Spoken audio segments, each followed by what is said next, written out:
મહત્વના સમાચાર સામે આવી રહ્યા છે। અરવલ્લી પર્વતમાળાને લઈને વિવાદ વચ્ચે કેન્દ્ર સરકારે મોટો નિર્ણય લીધો છે। અરવલ્લી પર્વતમાળામાં હવે નવા ખાણકામ પર પ્રતિબંધ મુકાયો છે। અરવલ્લી રેન્જમાં નવા માઇનિંગ લીઝ જારી કરવા પર રોક લગાવાઈ છે। ગુજરાતથી દિલ્હી સુધી તમામ રાજ્યોને તેના નિર્દેશ આપી દેવાયા છે અને જે સંરક્ષિત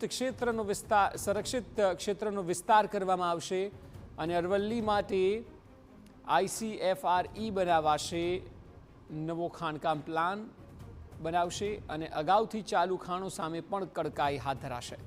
ચાલુ ખાણોમાં માપદંડો પર કડકાઈ અને વધુ પ્રતિબંધો લાદવા નિર્દેશ કરાયો છે। 20 નવેમ્બર 2025ના દિવસે સુપ્રીમ કોર્ટે ચુકાદો આપ્યો હતો કે જમીનથી 100 મીટર કે તેથી વધુ ઊંચાઈ ધરાવતી ભૂ આકૃતિને જ અરવલ્લીનો પહાડ માનવામાં આવશે। આ માપદંડથી અરવલ્લીની 90%થી વધુ ટેકરી અને પહાડો સંરક્ષણના દાયરામાંથી બહાર થઈ જશે। આ ચુકાદા પછી અરવલ્લીને બચાવવાનું આંદોલન તેજ થયું હતું અને આખરે તેનું પરિણામ આવ્યું અને હવે નવા ખાણકામ પર પ્રતિબંધ મૂકવામાં આવ્યો છે।